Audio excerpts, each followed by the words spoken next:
We began from the movie industry today as rising Nollywood cinematographer and lighting director Olabode Lawal, popularly called Buddha within the filming circle, is adding the directorial feather to his credit cap as he premieres the trailer for his debut production, Pago. With credits in cinematography from the critically acclaimed King of Boys and The Wedding Party already, Buddha stepped up his game with a story on the street and gang violence in a fictitious Nigerian suburb.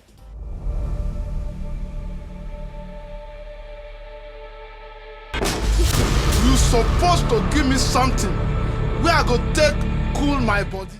Buddha now joins us on the program via video call. Many thanks for joining us today and congratulations on your directorial debut. So, to start, how did you know that it was time to move to directing and what is the inspiration for Pago? Well, thank you very much, Ekaite. Directing is actually not new to me, but it may seem new, being that this is actually my first, directorial debut, in film.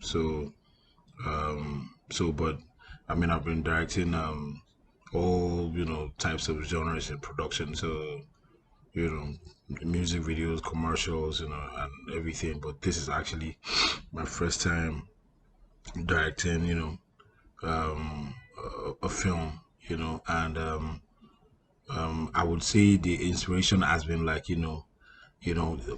everything from, past experiences to now, and so I just decided like, okay, this is actually, what I really want to do now, and a lot of my friends have been telling me now, come on, you've been behind the scenes for too long, so you need to like come out and express yourself. We know you can actually tell those stories, so I just felt like this is actually the time to put this together. I've actually Cargo actually was written like some years back, so and that takes me to what inspired Pago. Pago is like a mashup of different events or experiences that that I had from the neighborhood, the type of neighborhood from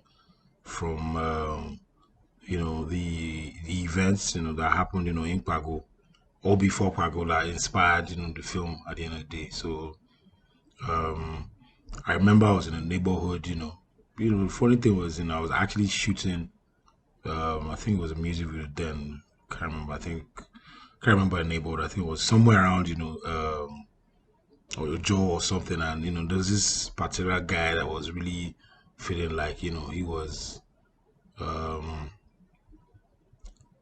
like the villain in the neighborhood, and I mean it was a gory scene, and he had this altercation with one other guy, and before you know it, decided fighting. Before you know it, decided seeing blood just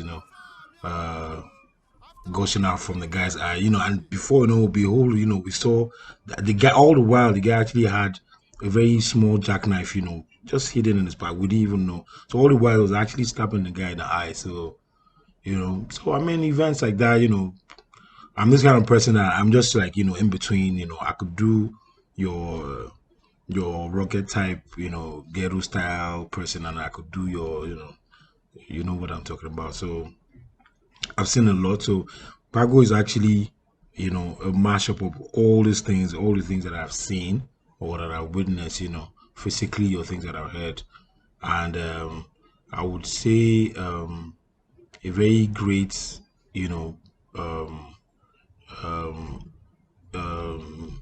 what was really instrumental to the film was a particular neighborhood that a friend of mine used to live there, somewhere around Ireland.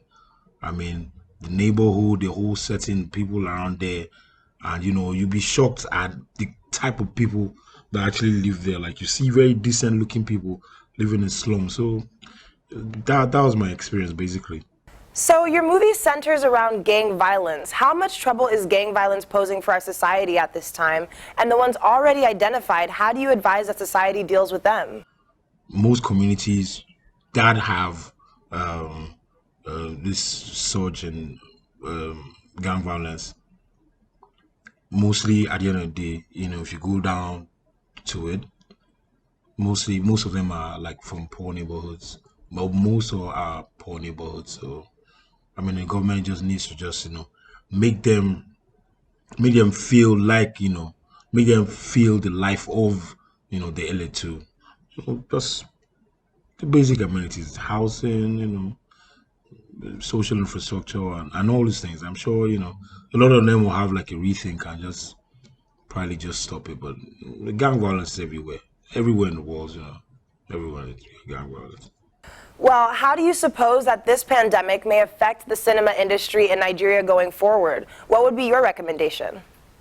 I saw the movie was supposed to premiere on March 27th. I mean, it's still on hold for now. So I mean, um, you start to think about, what's the executive producer going to be, thinking about now. What's the way forward. They need to make their money back. So it's the pandemic has really been like, a huge disadvantage to the industry, to Nollywood, to the cinema industry. The cinemas right now can't really, they can't open because of, I know the government is still trying to put, two and two together to make sure, everything, falls back in. Okay, like for example, we were supposed to start shooting King of Boys 2 April 20th. Yeah, we're supposed to start shooting King of Boys April 20th, but I mean, this is July already. And, I doubt if that's still going to be possible this year. So basically that. So, I mean, the pandemic is really of like a negative, has a negative effect on the industry. And we just have to keep hoping that everything stops. So because everything stops, so it will get back to our normal lives.